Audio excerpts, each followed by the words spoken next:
ইমান গেলা পাতিব লাগে নে কোনে বা পাতিছে ইমান গেলা কিয় নাকত ধৰি গৈছে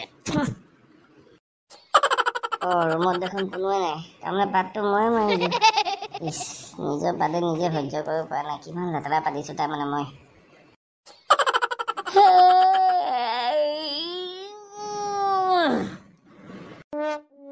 বাপৰে বাপ হওঁতে হওঁতে গমেই নাপালো ইমান দেৰি হৈ গ'ল এইকেইটা স্কুললৈ যাব নে নাই ফোন কৰি পিনে সুধি লওঁ হেল্ল' ক বগামলা স্কুললৈ যাবিনে যাম ওলাই আছো এতিয়া স্কুললৈ যাবলৈ কাৰণে হ'ব দে ঠিক আছে তেতিয়াহ'লে মই ধুনীয়াকৈ মুখ হাত চুক হাত ধুই পিনে লাহেকৈ ওলা আৰু তাৰমানে তই এতিয়ালৈকে কি মুখে ধোৱা নাই হে প্ৰভু তই মুখ ধুবি কেতিয়া গা ধুবি কেতিয়া চাহ খাবি কেতিয়া ওলাবি কেতিয়া হৈছে আৰু তোৰ আজি লেট হ'ব আৰু ছাৰেতো তোক আজি বজাব চাহ কথা কৈ পিনে মোক ভয় খুৱাই নাথাকিবি মই ঘেণ্টাও কাকো কেয়া নকৰোঁ বুজিছ নাই মই ডেম কেয়া মানুহ মই ঘেণ্টা কাকো কেয়া নকৰোঁ বুজিছ নাই হ'ব দে এতিয়া ফোন চোন ৰাখ মোৰ দেৰি হৈছে মই ওলাই যদি নাযাওঁ হয়তো মোক চাৰে বৰ বেয়াকৈ বজাব বুজিছনে তই ফোনটো তোচোন এতিয়া বেলেগকো এটা ফোন কৰি চাওঁ সি বা স্কুললৈ আহেনে নাই এইটো সময়ত কোনোবাই ফোন কৰিব লাগেনে কোনে বা ফোন কৰিছে এই ৰমেনে বৰ বেয়া সময়ত ফোন কৰে দেই ঐ বেলেগ কি হ'ল তোৰ মাতটো ইমান বেয়াকৈ ওলাইছে যে তোৰ গা চা বেয়া নেকি আবে মই এতিয়া লেট্ৰিনৰ ওপৰত বহি আছো মোৰ মাৰ ওলাই আছে যদি মাতটো ওলাব কচোন চিটো লেট্ৰিনৰ ভিতৰত ফোন লৈ যাওঁ তই এটা কাম কৰিবি বুজিছ নাই যেতিয়া পকৰটো ধুবি নহয় ফোনটো ভালকৈ ধুবি নহ'লে তোৰ ফোনটো একেই সেই গুগুৱে গোন্ধাব ফাল্টু কথা কৈ নাথাকিবি বুজিছনে একদম ফাল্টু কথাবিলাক কৈ নাথাকিবি বুজিছ নাই তহঁতৰ নিচিনা হাৰামীবিলাকে যে মই লেট্ৰিনৰ ভিতৰত সোমোৱাৰ সময়ত ফোন কৰা যে ফোনটো লৈ যাব লগা হৈছে হ'ব ইমান বেছি জোৰ দি থাকিব নালাগে মই একদম ইয়ালৈকে গোন্ধ পাইছোঁ বুজিছ নাই ফোন ৰাখ তোক ৰমেনে ফোন কৰিছিল নে কৰিছিল মই যেতিয়া হাৰিবলৈ বহিছিল নহয় তেতিয়া সি মোক ফোন কৰিছিল হাৰামীয়ে মোকো ৰাতিপুৱাই ফোন কৰিছিল মই তেতিয়াই গম পাইছোঁ তাৰ দেৰি হ'ব সি তেতিয়া মুখেই ধোৱা নাছিল গম পাইছনে জাষ্ট উঠিছিলহে আৰে দেৰিকৈ আহিব সি আৰু গালি খাম আমি চাৰিটা আমাকে সুধিব না তাৰ দেৰিকৈ হৈছে বুলি আমিনো কি গম পাম কচোন সি যদি দেৰিকৈ উঠিছে তাৰ আমাৰ গাত কিবা দুখ আছে নেকি সেইটো কাৰণে আহি বাজিব ৰমেন ছাৰ আহি পালেহি নমস্কাৰ ছাৰ নমস্কাৰ কেনেকুৱা খবৰ তোমালোকৰ ছাৰ আমাৰ খবৰ ভালেই পিছে ৰমেনক দেখা নাই যে সি চাগে আজিও দেৰিকৈ আহিব হয়নে ছাৰ তাৰ কথা আমি ইমান বেছি ভালকৈ নাজানো আৰু তাৰ কথা সিহে জানিব আমিনো কেনেকৈ জানিম আহিব দে তাক আজি তাৰ সদায় দেৰিকৈ অহা স্বভাৱটো এতিয়ালৈকে ঠিকেই হোৱা নাই আজি একদম বজাই আছোঁ তাক বেলেগ মই কৈছিলোঁ নহয় আজি ৰমেনৰ পিলাই চমকিব আৰু একদম মজা লাগিব আজি তাৰ পিলাই চমকিব আৰু আমাৰ ফূৰ্তি লাগিব কিবা হাগুৰা ফোনটো ভালকৈ চাবোনেৰে ধুই আহিছেনে আবে মোৰ ফোনটো মই ধুওঁ নধুওঁ সেইটো মোৰ কথা কিন্তু তই যে ডাইৰেক্ট আহি পিনে মোকে চাৰ্জ কৰিছ ইফালে এবাৰ ঘূৰি চা না আবে মই ৰমেন বে মই কাকো ঘেণ্টা কিয় নকৰোঁ বে মই একদম ডাইৰেক্ট আহোঁ মুখামুখি আহোঁ বে মই পিছফালে ঘূৰি চাই ভাল নাপাওঁ কিন্তু বন্ধু তই আজি পিছফালে ঘূৰি চাবই লাগিব হয় নেকি কি আছে পিছফালে বে ভূত আছে ৰাক্ষস আছে পিকাচ আছে মই কাকো কেয়াৰ নকৰোঁ বে মই ঘেণ্টা কাকো কেয়াৰ নকৰোঁ ঐ কি হ'ল তোৰ ফটককৈ যে ৰুমৰ ভিতৰত সোমাই আহিলি দৰ্জাখন যে এজাৰ ঠকঠকাই আহিব লাগে সেইটো জানত নাই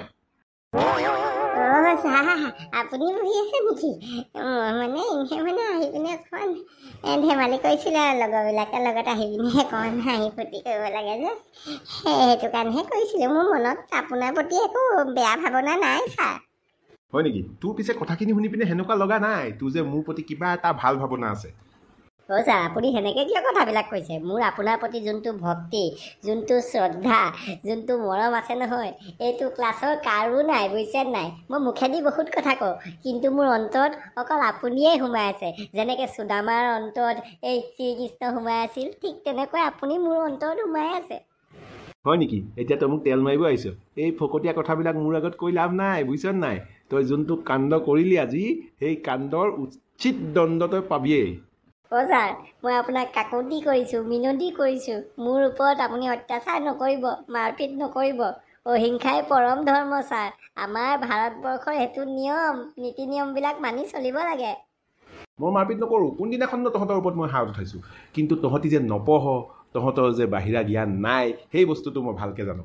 গতিকে আজি তোৰ শাস্তিটো হৈছে তই এটা ৰচনা গাই শুনাব লাগিব। বাপেকে ভীমকলটো মৰিলোঁ আৰু এতিয়া ৰচনা গাই শুনাব লাগিব। ৰচনা যদি মই ভালকৈ গাই নুশুনাওঁ, ছাৰে কিন্তু আজি মোক বজাব আৰু আজি তোৰ ৰচনা বিষয়টো হৈছে জুবিন গাৰ্গে ন্যায় পাব নে নেপায়। পাৰিবি ক, চেষ্টাৰ অসাধ্য একো নাই নহয় বোপাই। নমস্কাৰ বন্ধুসকল, মোৰ নাম ৰমেন তামুলী। আজি ছাৰে মোক যোনটো বিষয়ৰ ওপৰত ৰচনা গাই শুনাব দিছে, বিষয়টো অত্যন্ত গুৰুত্বপূৰ্ণ বিষয়। এইটো কাৰণ বৰ্তমান এই বিষয়টো অসমত তোলপাৰ লগাই আছে আৰু যোৱা 1 মাহৰ পৰা এই বিষয়টোৱে অসমৰ কোনো এজন সচেতন নাগৰিকক, কোনো এজন ব্যক্তিক, কোনো এজন অনুৰাগীক শান্তিকে শুবলৈ দিয়া নাই, কিছুমান মানুহ বাদ দি।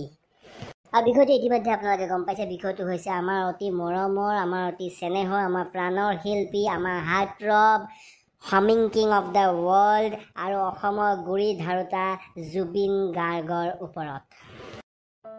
আচলতে সমূহ অসমবাসী ৰাইজৰ কাৰণে এইটো এটা লাজৰ বিষয় কি জুবিন দাৰ নিচিনা এনেকুৱা এজন ব্যক্তিৰ ন্যায়ৰ কাৰণে আমি দাবী কৰিব লগা হৈছে। এনেকুৱা এজন ব্যক্তি যাৰ কাৰণে অসমখন বিশ্বত আপোনাৰ প্ৰসিদ্ধ হৈছে, সেই ব্যক্তিজনৰ কাৰণে আমি যে ন্যায়ৰ গুহাৰ লগাব লগা হৈছে, সেইটো আটাইতকৈ দুৰ্ভাগ্যজনক কথা। জুবিন দা বহুত সাহসী আছিল, বহুত স্পষ্টবাদী আছিল আৰু অসমৰ ৰাইজৰ মনৰ যি কথা আছিল নহয়, সকলোবিলাক জুবিন গাৰ্গে স্পষ্টভাৱে সকলোকে শুনুৱাই দিছিল, একদম ডাইৰেক্ট মুখৰ আগত ক'ব পাৰিছিল। আৰু সেইটো কাৰণে জুবিন গাৰ্গ আমাৰ অসমৰ ৰাইজৰ সাহস আছিল, অসমৰ ৰাইজৰ শক্তি আছিল। জুবিন দাই দুটামান কথা কৈছিল, আমি নতুন প্ৰজন্ম, আমি দেশ বনাবও পাৰোঁ, ভাঙিবও পাৰোঁ। বিজেপিক ভোট নিদিব দেই, একদম পতলা মাল হয়। মই একদম চিধা কথা কওঁ, জিকাইছোঁ যেনেকৈ তেনেকৈ কিন্তু হৰুৱাই দিম। গছ কি কাৰণে কাটিব লাগে? যদি গছ কাটিব বিচাৰিছে আগতে মোক কাটক। জুবিন দা এনেকুৱা এজন ব্যক্তি আছিল যাৰ পিছত গোটেই নৱপ্ৰজন্ম আছিল, যাক আমি জেন জি বুলি কওঁ, কিন্তু অসমত আমি জেন জেড জি বুলি কওঁ, জেন জুবিন গাৰ্গ। জুবিন গাৰ্গৰ মৃত্যু আজি 1 মাহ হৈ গ'ল আৰু এই 1 মাহত অসমৰ ৰাইজে সকলোবিলাক দেখি আছে, জানি আছে, বুজি আছে। অসমৰ ৰাইজে শুব পৰা নাই, কাৰণ এতিয়ালৈকে মানিব পৰা নাই কি জুবিন দা আমাৰ মাজত নাই। কিন্তু জুবিন দাৰ মৃত্যুৰ আঁৰত যে এটা বহুত ডাঙৰ ষড়যন্ত্ৰ আছে, সেই ষড়যন্ত্ৰটো অসমৰ ৰাইজে বুজি আছে, জানি আছে আৰু শিকি আছে। আৰু এতিয়ালৈকে অসমৰ ৰাইজে এইটো বস্তু উপলব্ধি কৰিব পাৰিছে কি ইয়াৰ পিছত এটা বহুত ডাঙৰ শক্তি আছে। অসম চৰকাৰে জুবিন গাৰ্গৰ কাৰণে যিমান কৰিছে বেলেগ কোনো চৰকাৰে কৰিব নোৱাৰে আৰু কাৰো সিমানখিনি ক্ষমতাই নাই কৰিবলৈ। অসম চৰকাৰে জুবিন গাৰ্গৰ একদম ডেড বডিটো লৈ আনিছে ছিংগাপুৰৰ পৰা ফ্লাইটত, তাৰপিছত তাৰ পৰা আকৌ দিল্লী পালেহি, দিল্লীৰ পৰা একদম পূৰা অসমলৈ আনিছে, তাৰপিছত ইয়াৰ পৰা একদম পূৰা লৈ গৈছে কাহিলীপৰালৈ, আৰু তাৰপিছত কাহিলীপৰাৰ পৰা লৈ গৈছে আপোনাৰ হেৰিলৈকে, এই সৰুসজাই ষ্টেডিয়ামলৈকে, আৰু সৰুসজাই ষ্টেডিয়ামৰ পৰা পিছত লৈ গৈছে আপোনাৰ সোণাপুৰলৈ। ইমান ডাঙৰ এৰেঞ্জমেণ্ট কৰিছে, এছিয়াৰ 1 নম্বৰ আৰু বিশ্বৰ 4 নম্বৰ, কিন্তু মইতো কৈছোঁ গোটেই বিশ্বৰ 1 নম্বৰে হ'ব। গোটেই একদম লাখ লাখ মানুহ আহিছে, 15 লাখ 20 লাখ মানুহ আপোনাৰ জুবিন গাৰ্গৰ আপোনাৰ গাড়ী পিছে পিছে আপোনাৰ আহিছে। আৰু এই 3 দিনত আপোনাৰ একো সমস্যা হোৱা নাই, সকলোবিলাক মানুহে শৃংখলাবদ্ধভাৱে আপোনাৰ আহিছে। এটা আপোনাৰ কিঞ্চিত আপোনাৰ ঘটনা হোৱা নাই। সকলোবিলাক মানুহ মৰ্মাহিত হৈছে, সকলোবিলাক মানুহ দুখত আছে, নিজৰ ভগৱানক চাব আহিছে। গতিকে ভগৱানক চাব আহোঁতে মানুহে সদায় শান্ত শিষ্ট হৈ পিনেই সেইটো জেগাত যায়। এতিয়া মূল কথাটো হৈছে ভূপেন হাজৰিকা যেতিয়া মৃত্যু হৈছিল নহয়, তেখেতৰ সময়তো সেই যোনটো চৰকাৰটো আছিল, সেই চৰকাৰে একেখিনি কামেকে কৰিছিল, ধুনীয়াকৈ আপোনাৰ পালন কৰিছিল, সকলোবিলাক মানুহে চাব গৈছিল আৰু বহুত শৃংখলাবদ্ধভাৱে হৈছিল। আৰু এইটো যে কথা কৈছে কি জুবিন গাৰ্গৰ সময়ত আমি যিমানখিনি কাম কৰিছোঁ বেলেগ কোনেও কৰা নাই, বেলেগ কোনোবা এখন চৰকাৰ থাকিলে সিমানখিনি কাম কৰিলেহেঁতেন, হয়তো ইয়াতছে বেছি কাম কৰিলেহেঁতেন। জুবিন দাৰ গা বেয়া আছিল, 3বাৰ নে 4বাৰ চিজাৰ এটেক হৈছিল। ডক্টৰে কৈছে কি জুই আৰু পানীৰ পৰা আপোনাৰ দূৰত থাকিব লাগে, মানুহজন এসপ্তাহ আগতে হস্পিটেলৰ পৰা ওলাইছে, তাৰপিছত সেই মানুহজনক বাহিৰলৈ কি কাৰণে যাব দিছে? প্ৰথম প্ৰশ্নটো হৈছে। নেক্সট প্ৰশ্নটো যোনটো আছে সেইটো হৈছে আপোনাৰ নৰ্থ ইষ্ট কিবা ফেষ্টিভেল এটা পাতিছে, সেইটো গোটেই নৰ্থ ইষ্টৰ যিমান চৰকাৰ আছে সকলো চৰকাৰে আপোনাৰ স্পনচৰ কৰিছে, লগত আপোনাৰ চেণ্ট্ৰেল গভমেণ্টৰ আপোনাৰ কালচাৰেল এফেয়াৰ্ছ ডিপাৰ্টমেণ্ট আৰু এক্সটাৰ্নেল এফেয়াৰ্ছ ডিপাৰ্টমেণ্টো আপোনাৰ লগত আছে। আমাৰ অসম চৰকাৰো আছে, সিহঁতি স্পনচাৰ কৰিছে। অসমৰ চৰকাৰে এইখিনি কথাটো জানিব লাগিছিল কি এই ব্যক্তিজন আমাৰ অসমৰ সম্পদ হয়, মানুহজনৰ গা বেয়া হৈ আছে, এই মানুহজনক যাব দিব নালাগে, কাৰণ সেই মানুহজন চিফ গেষ্ট হিচাপে গৈছে। আৰু যদি সেই মানুহজন আপোনাৰ চিফ গেষ্ট হিচাপে গৈছে, তেখেতৰ লগত মেডিকেল টিম এটা পঠিয়াব লাগে, মানুহ এনি টাইম লগত থাকিব লাগে। কিন্তু তেখেতৰ লগত কোন আছে? তেখেতৰ লগততো কোনো নাই। আমাৰ সম্পদক লৈ গৈছে আৰু আমাক ঘূৰাই দিছে ডেড বডি। আপুনি যেতিয়া আপোনাৰ ঘৰত আলহী এজন মাতে নহয়, আপোনাৰ মেইন ডিউটিটো হৈছে মানুহজনক আপুনি ভালকৈ সৎকাৰ কৰিব লাগিব, ভালকৈ খুৱাব বোৱাব লাগিব, আৰু মানুহজন যেতিয়ালৈকে ঘৰ গৈ নাপায় তেতিয়ালৈকে আপুনি দায়বদ্ধ কি মানুহজন ঘৰ পাব লাগিব, সেইটো আপোনাৰ ডিউটি হয়। কিন্তু শ্যামকানু মহন্ত বোলা এই আপোনাৰ নৰ্থ ইষ্ট ফেষ্টিভেলৰ যোনজন স্বত্বাধিকাৰ, তেখেত জুবিন গাৰ্গৰ লগত নাছিলে। জুবিন গাৰ্গ যেতিয়া আপোনাৰ সাগৰত আপোনাৰ একদম জাপ মাৰিছিল তেতিয়া তেখেত নাছিলে, তেখেত বেলেগ এটা জেগাত আছিল। ভাবি চাওকচোন কেনেকুৱা এটা কথা। আৰু ওচৰত যোনকেইটা আছিল সেইকেইটা আকৌ জুবিন দাক আপোনাৰ যাব দিছে, যাওক আপুনি হেৰিটো খুলি দিয়কচোন, এইটো যোনটো পিন্ধি আছে সেইটো পিন্ধিব নালাগে, একদম এনেই আপুনি কৰি চাওকচোন, সেনেকৈ কৰিব দিছে। যোনজন ব্যক্তিৰ কথা সিহঁতি জানে, গোটেইকেইটা ওচৰত থকা এই সিদ্ধাৰ্থ বোলা এই হাৰামিটো আৰু লগত এইটো শেখৰ, এই কুকুৰকেইটা, এইকেইটাই জানে কি জুবিন দা পানী আৰু হেৰিৰ পৰা দূৰত থাকি তথাপিও সেই মানুহজনক আপোনাৰ যাব দিছে। যদি আমাৰ বৌ থাকিলেহেঁতেন আৰু ৰাজাদা থাকিলেহেঁতেন এই ঘটনাটো হ'ব নেপায়। আৰু এই ঘটনাটোৰ ভিতৰত এটা ৰহস্য আছেই। আৰু এই ৩-৪টা মানুহ জীৱিত জুবিন গাৰ্গক লৈ গৈ পিনে তেখেতৰ মৃতদেহটো আমাক ঘূৰাই দিছে, এই শ্যামকানু মহন্ত, সিদ্ধাৰ্থ আৰু শেখৰ। তাৰপিছত আমাৰ অসম চৰকাৰে কি কৰিছে সেইটো শুনক। কিছুমান ক্ষেত্ৰত আমাৰ অসম চৰকাৰে বহুত সোনকালে ন্যায় দিছে। যেনেকৈ আপুনি চাই লওক যোৰহাটৰ যোনটো কাণ্ডটো আছে, যোৰহাটত যে এজনক এনকাউণ্টাৰ কৰি দিছে আৰু বহুত মানুহক এনকাউণ্টাৰ কৰিছে, ড্ৰাগছৰ লগত জড়িত আছে বুলি এনেকৈ এনকাউণ্টাৰ কৰিছে। কিন্তু সেই ব্যক্তিবিলাক এটা বিশেষ শ্ৰেণীৰ ব্যক্তি হয়, এটা বিশেষ ধৰ্ম পালন কৰে, সেইটো কাৰণে সেই মানুহকেইটা আপোনাৰ এনকাউণ্টাৰ কৰি দিছে। কিন্তু জুবিন গাৰ্গৰ ক্ষেত্ৰত গোটেই অসমবাসীৰ ৰাইজে জাষ্টিছ ফৰ জুবিন গাৰ্গ কৰাৰ পিছতো যিহেতু এটা সুমধুৰ আপোনাৰ সম্বন্ধ আছে আপোনাৰ শ্যামকানু মহন্তৰ লগত অসম চৰকাৰৰ, গতিকে আগবাঢ়িব পৰা নাই। বস্তুটো আপোনাৰ লেহেমীয়া হৈ গৈ আছে।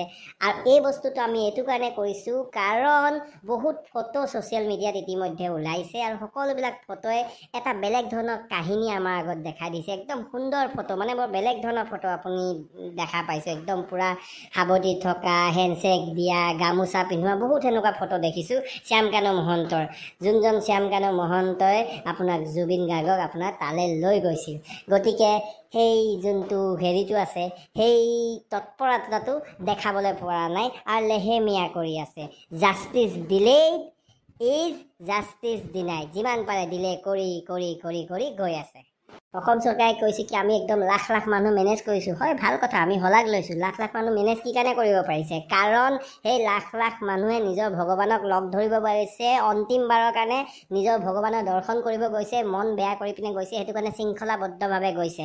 কিন্তু অসম চৰকাৰে যোনটো আপোনাৰ লাঠি চালনা কৰিছে, ঘৰৰ ভিতৰত সোমাই পিনে যে মাৰিছে, যেতিয়া সিদ্ধাৰ্থ আপোনাৰ নিজৰ ফ্লেটত আহিছে বুলি এটা একদম বাতৰি এটা ওলাইছিল, সকলোবিলাক মানুহে একদম গৈছে এই মানুহটোক ধৰিব লাগে, মাৰিব লাগে, সেনেকৈ যে কৈছে, সেই মানুহটো ভগৱান নাছিল, সেই মানুহটো পাপী আছিল। পাপীটোৱে সেনেকুৱা এটা ৰিজাল্ট পাবই।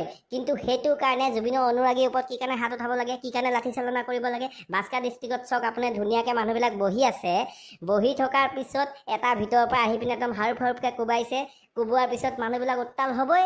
চিধা কথা, পাপীক যেতিয়া আপুনি ৰক্ষণাবেক্ষণ দিব তেতিয়াহ'লে মানুহ আপোনাৰ উত্তাল হ'বই। SIT গঠন কৰিছে, CID আপোনাৰ তদন্ত কৰিছে। CID তদন্তটো এনেকুৱা হৈছে, শ্যামকানু মহন্তৰ দৰ্জা একদম পূৰা ঘৰটো একদম লক লগাই দিছে।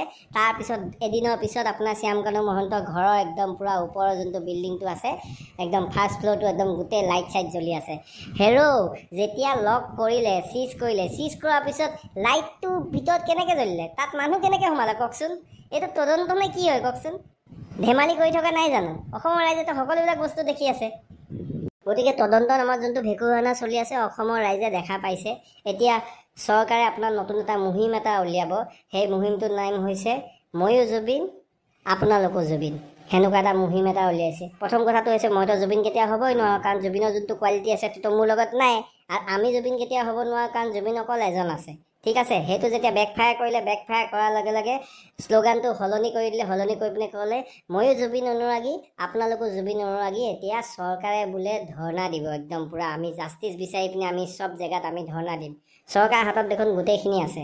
চৰকাৰে যদি ধৰ্ণা দিব লগা হয় তাৰ কেইদিনমানৰ পিছত আপুনি দেখিবি SIT যোনটো টীমটো আছে সিহঁতেও ধৰ্ণা দিব, আৰু তাৰপিছত আপোনাৰ CID টীম আছে সিহঁতেও ধৰ্ণা দিব। তাৰমানে এইটো সম্পূৰ্ণৰূপে এটা ভেকু ভাওনা চলি আছে। যিমান পাৰে ডিলে কৰিবলৈ কাৰণে চেষ্টা কৰি আছে, কাৰণ 26ত আপোনাৰ ইলেকশ্যনটো আহি আছে। 26লৈকে আপোনাৰ বস্তুটো টানিব, যিমান পাৰে একদম লেহেমীয়া কৰিব, যিমান পাৰে দীঘলীয়া আপোনাৰ টানিবলৈ কাৰণে চেষ্টা কৰিব। গতিকে যিমানখিনি ৰেৰ ৰূপ দেখিছোঁ, এই ৰেৰ ৰূপ দেখি পিনে মই অকল এটা বস্তুৱেই মই ভাবিব পাৰিছোঁ, এটা বস্তুৱে মোৰ মাথাত আহি আছে, আৰু সেই বস্তুটো হৈছে এইখন চৰকাৰ থকালৈকে জুবিন গাৰ্গে ন্যায় নাপায়। 2026 এপ্ৰিললৈকে এই বস্তুটো আপোনাৰ টানিব, আৰু যিমান পাৰে মাজত আপোনাৰ নতুন নতুন বহুত আঁচনি উলিয়াব, মানুহক পহৰাবলৈ কাৰণে বহুত চেষ্টা কৰা হ'ব। আৰু যদি আপোনাৰ পাহৰি নাযায় তেতিয়া আপোনাৰ কি হ'ব, দুজন মানুহৰ এনকাউণ্টাৰ হয়তো কৰিব পাৰে। এজন হ'ব আপোনাৰ শেখৰ, ইজন হ'ব আপোনাৰ সিদ্ধাৰ্থ।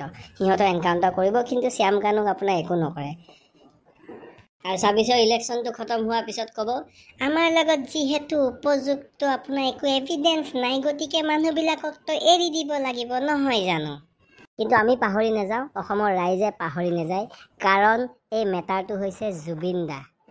1 মাহ হৈ যোৱাৰ পিছতো মানুহ আপোনাৰ জুবিন ক্ষেত্ৰত গৈ আছে। সোণাপুৰত যোনটো আপোনাৰ জুবিন ক্ষেত্ৰ আছে তাত গৈছে, আপোনাৰ কান্দিছে, গান গাইছে, সদায় আপোনাৰ গৈ আছে তাত।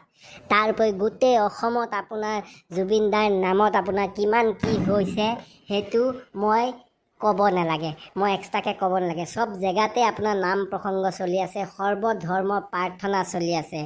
অসমত জুবিন দা যেতিয়া জীয়াই আছিল তেতিয়া বহুত পলিটিক্স চলি আছিল, হিন্দু মুছলিম আপোনাৰ ভাগ হৈ গৈছিল, বেলেগ ধৰণৰ আপোনাৰ এটা পৰিৱেশ হৈ গৈছিল। শংকৰদেৱৰ পিছত কোনোবা এজন ব্যক্তিয়ে যদি হিন্দু মুছলিম শিখ ইছাই চবকে এক কৰিছে, সেই ব্যক্তিজন হৈছে জুবিন গাৰ্গ। আৰু সেই ব্যক্তিজনৰ মৃত্যুত সকলোবিলাক মানুহ মৰ্মাহিত হৈছে, আৰু সকলোবিলাক এক হৈছে। আৰু এই একৰ যোনটো শক্তিটো নহয়, সেই শক্তিটোৱে কিন্তু বহুত ডাঙৰ কাম এটা কৰিব, সেইটো মই গম পাই আছোঁ, মানে সেইটো মই উপলব্ধি কৰিব পাৰিছোঁ। যোনে যোনে উপলব্ধি কৰিব পৰা নাই তেখেতলোকে উপলব্ধি কৰক। আমি এৰি নিদিওঁ, আমি যুঁজি গৈ থাকিম, আৰু আমি এটাই মুহিম চলাইছোঁ, আৰু সেই মুহিমটো আমি চলাই থাকিম। #Justice for Zubeen Garg. আৰু যেতিয়ালৈকে ন্যায় নাপাওঁ তেতিয়ালৈকে আমি এইবাৰ এৰি নিদিওঁ। ক'ব বিচাৰিলেতো বহুত কথা ক'ব পাৰোঁ, কিন্তু যিহেতু সময় কম, এই কম সময়ৰ ভিতৰত অসমৰ ৰাইজৰ মনৰ ভিতৰত যোনখিনি কথা আছে, যিমানবিলাক মই টিভিত চাইছোঁ, যিমানবিলাক মই ছ'চিয়েল মিডিয়াত চাইছোঁ, ছ'চিয়েল মিডিয়াত চাই পিনে যোনখিনি কথা মই গম পাইছোঁ, যোনবিলাক মানুহৰ ক্ষোভ আছে, সেই ক্ষোভখিনি মই কৈছোঁ বুলি মই আশা কৰিছোঁ। অসমৰ ৰাইজৰ যোনটো ভাষাটো আছে, অসমৰ ৰাইজৰ যোনটো মনৰ কথাটো আছে, সেই মনৰ কথাটো মই কৈছোঁ বুলি ভাবিছোঁ। আৰু এইখিনি কথা কৈ পিনেই মই মোৰ ৰচনাটো সামৰণি মাৰিছোঁ। জয় জুবিন দা, জয় জুবিন দা, জয় জুবিন দা। #জাষ্টিচ ফৰ জুবিন দা। যেতিয়ালৈকে অসম থাকিব তেতিয়ালৈকে জুবিন দা তুমি থাকিবা, তুমি আমাৰ অন্তৰত আছা আৰু সদায় থাকিবা। আৰু আমি সদায় তোমাৰ গানৰ মাজেদি তোমাক বিচাৰি পাম, আৰু গোটেই আকাশত তোমাক দেখা পাম, কাৰণ তুমি তৰা নহয়, তুমি জোন হয়।